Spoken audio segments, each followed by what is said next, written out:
What's up, you guys? Welcome back to the Ty Williams channel. Welcome to another video. So I'm recording this on my brand new camera, so hopefully everything turns out well. I mean, I already know what I look like on this camera, but I haven't really seen it, recorded with it yet. So hopefully everything's okay. I know it's pretty close up on my face right now, so that's probably new for you guys. I have my new microphone here, so my name is. Let me stop. Okay, so you guys get the point. It's a pretty good microphone, I guess. It seems a bit staticky. I don't know if that's just because it's new or because I dropped it on day one and now there's kind of a scuff mark on it. I don't know if that's the reason why it's kind of all like that now, but I'm not gonna focus on that. Hopefully it could still hear me because it's a little bit further than it was earlier, but you know, that probably was really loud. I'm sorry.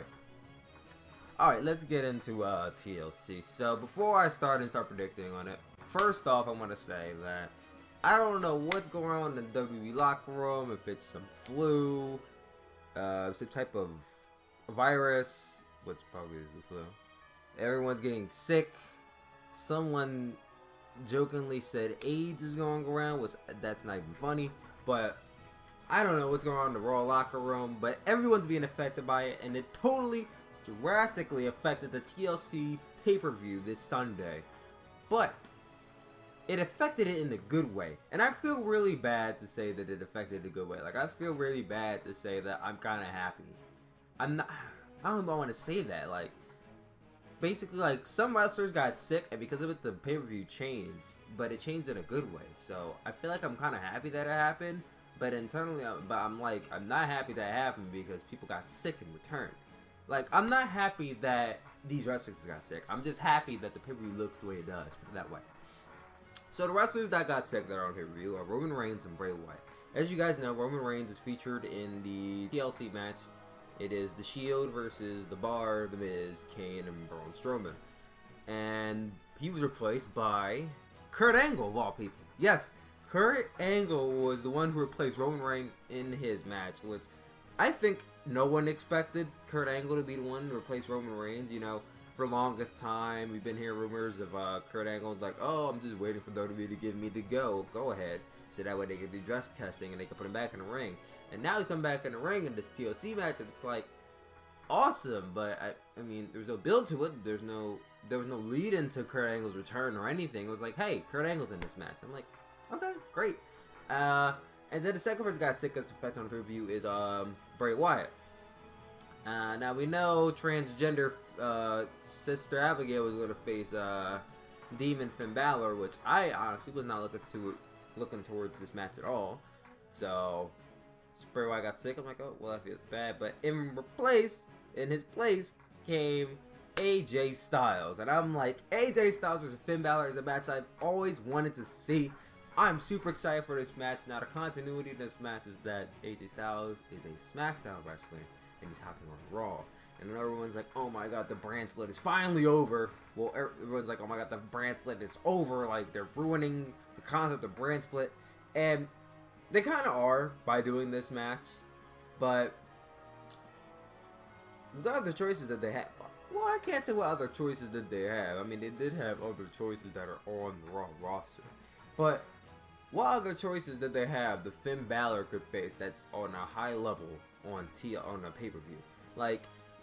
Finn Balor realistically could have faced anyone on the Raw roster, but it's a pay-per-view, so he has to face someone big, a big name. AJ Styles is a big name, albeit he's from SmackDown. But we're getting this match. I'm pretty happy about it. So without further ado, let's get straight into TLC, because I know that's what we're rolling for. The match card. Before we start, oh my god, stop you guys again. Before we start, I must say I am very conflicted because TLC is this Sunday. Now, I was not originally going to watch the pay-per-view throughout because it did not look the way it did now. But now it looks the way it does now. I'm conflicted on whether I want to watch this pay-per-view through and through or whether I want to watch Hour 1, miss Hour 2 because The Walking Dead is going to be premiering, and then come back in Hour 3 and see what's going on. I'm very conflicted on whether I want to watch the whole pay-per-view or watch part of it to watch The Walking Dead. Now, I'm going to be doing the Walking Dead video a little bit later on, so make you guys stay tuned for that. I know a few of you guys actually watch my Walking Dead video, so make you guys stay tuned for that video. But I'm very conflicted. I'm still trying to figure that out. But hey, I'll let you guys know by tomorrow. Okay. So let's get into this card after that whole ramble. Okay. So first match is Sasha Banks versus Lisa Fox. I'm gonna go with Sasha Banks, but I mean, okay. So the next match after that is Brian Kendrick and Jack Gallagher versus Rich Swann and Cedric Alexander. This looks like a really good match with some really good talent. It's a shame that the Cruiserweight division doesn't get as much limelight as they should, because this should be a pretty high key match with all the talent they have in here. I don't know what Jack Gallagher as a heel is like. I have not really watched. I don't watch Raw on 205 Live, so I don't know what Jack Gallagher is like as a heel. But I do know he turned heel, and he's in line with Brian Kendrick, so that's pretty cool. Rich Swann, Cedric Alexander, two talented wrestlers in their own right. I don't know who would win in terms of booking, because I don't watch the Cruiserweights. But I'm going to go with Brian Kendrick and Jack Gallagher, because I would like to think they're going to keep Jack Gallagher strong as a heel, and they're going to try to legitimize them as a tag team. So I'm going to go with Jack Gallagher and Brian Kendrick. The next match is Kalisto versus Enzo Amore for the Cruiserweight Championship. It's sad thinking that Neville walked out, and now we're getting Kalisto versus Enzo Amore for the Cruiserweight Championship. It's pretty sad. But I'm gonna go with Enzo winning the title back. Originally, Enzo Amore was going to beat Neville and retain the Cruiserweight Championship, and that's why Neville walked out, because Neville was like, I'm sick of this shit. I do not want a job to Enzo Amore. So with that being said, Kalisto won in place of Enzo retaining the title. And if that were supposed to happen, then I'm almost certain that Enzo's going to win that title back this Sunday. So, I think Enzo's going to win. The next match is Finn Balor versus AJ Styles. I am excited to see this match, as I told you guys already. I am going to go with Finn Balor. I do not think that it would be wise to have a SmackDown wrestler win on a Raw pay-per-view. As much as I would like to see AJ Styles win, I don't think having a SmackDown wrestler be a Raw wrestler on the Raw turf is a smart idea. Now, they could have AJ Styles win and lead into this being Team Finn versus Team AJ at Survivor Series, because you know how much they like doing the whole brand versus brand thing at Survivor Series now. They could do that and have AJ win, and that could plant the seeds for it. But just because it's a SmackDown wrestler going to a Raw brand pay-per-view, I don't think they're going to have AJ Styles win. So this match is going to go to Finn Balor. And now it's like, is he still going to be Demon Balor? Which I highly doubt he's going to be Demon Balor at this point. Well, no. They promised Demon Balor at TLC, so I don't think they would just back out of the whole Demon Balor thing now that Bray Wyatt's not wrestling. So maybe it still might be Demon Balor. Put it this way, if it's Demon Balor, Finn Balor is 100% winning. If it's just Finn Balor, then there's a 75% chance that Finn Balor is going to win this match. But I think Finn Balor is going to win.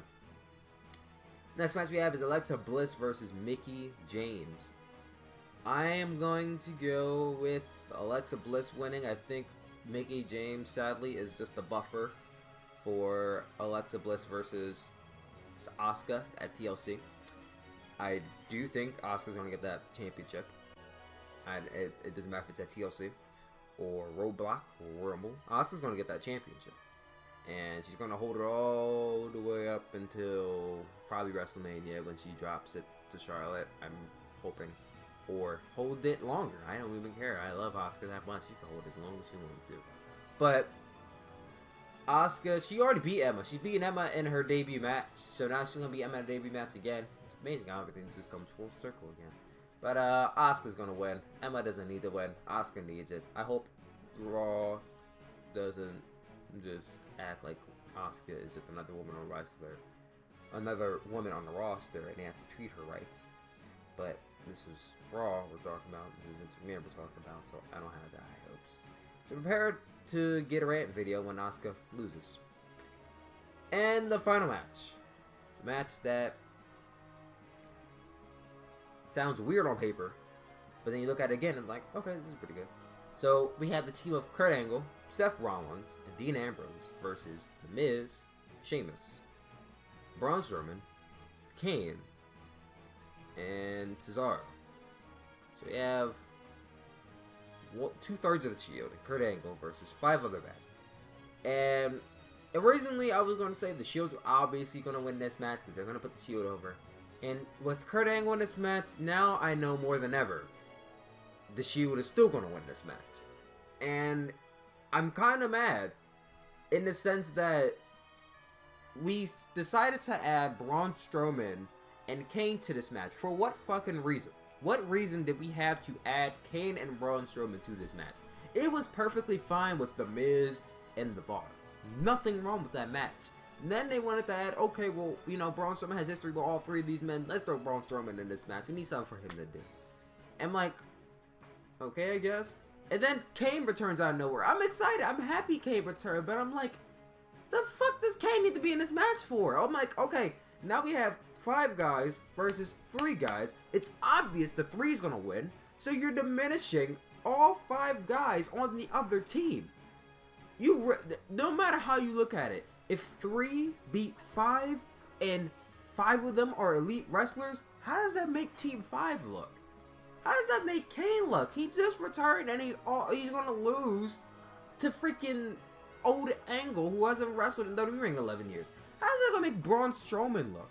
A man who was on a tirade this entire year up until he lost to Brock Lesnar, and now he's gonna lose another pay-per-view. Another pay-per-view to 3 men when he has an extra man on his team.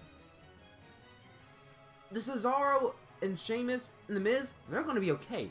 It's Kane and Braun Strowman I'm really worried about. They're not gonna come out of this match with some little boo-boo scars. It's gonna look bad on them, especially Braun Strowman, a man who you're trying to build up to be the next champion, and he's losing 2 pay-per-views in a row. One to Brock Lesnar, and the other he's losing to a team of 3 when he has a team of 5. So, honestly, I feel like the team of The Bar, Miz, Braun, and Kane should win. But with Kurt Angle being in this match, do you really want to have Kurt Angle lose his first return match? No, they don't want that to happen, so obviously they're going to win. And even with Roman Reigns in that match, do you want the Shield to lose their first return match? No, you don't. Would they be fine losing their first return match? Yes, they would. It's Roman Reigns, Seth Rollins, and Dean Ambrose. They're going to be built up for the rest of their lives. They'll be fine losing this match. But Kurt Angle, in his return match, basically said the other team's losing. You don't even have to watch this pay-per-view. The other team's losing. We already know that. So, I'm just like, I just hope Kane and Braun Strowman can recover from this loss. Because Kane, Kane is still running for mayor. I'm not even sure how much mileage Kane has left in his tank. Because Kane's like, what, pushing 50? He's gonna be retiring soon. I really don't want to see Kane just job for his last run. I don't know if this is Kane's last run. I'm thinking in my head this might be his last run. I don't want to see Kane just put over people with his entire last run. I do want to see Kane win at least one more championship. Maybe have a WrestleMania moment. Braun Strowman, you're trying to build this man up to be the monster of WWE, and he's losing 2 pay-per-views in a row. So, how does that make him look? I know you can easily just build him right back up. You get him go on a tirade and beat every person in every pay-per-view after that. You're not. Here's how I look at it. He lost at SummerSlam. He didn't get pinned, so that's fine. He then lost to Brock Lesnar at, what's the pay-per-view name? What's the name of the pay-per-view? I don't remember the name of the pay-per-view, honestly. It doesn't matter. It's a blur to me. He lost there. That's 2 pay-per-views in a row, honestly. Then, he's going to lose here. So that's 3 pay-per-views in a row. Now, it doesn't matter who he faces at Roadblock. He's probably going to win.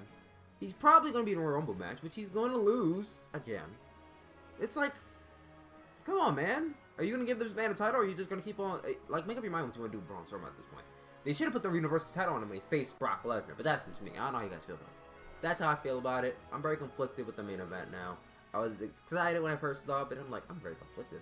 I don't know. I don't know if I actually want to see all of these guys from the other team lose to, you know, Kurt Angle, Seth Rollins, and Dean Ambrose. But, you know, what am I going to do about it? It's already set in stone unless Kurt Angle gets sick or Seth or Dean. I don't know. But anyway, thank you guys for watching this video. It was a little bit all over the place, but I just woke up not so long ago. I wanted to get this video out before I go to work. As you guys know, I always say that before I go to work. I love you guys. I will be trying to get out Walking Dead video probably within the next day before The Walking Dead Season 8 premieres. So I love you guys. I will talk to y'all later. Actually, funny enough, I'm having this standing on a Walking Dead book, so that way everything's perfectly proportioned. But I love you guys. I'll talk to you later. Peace out.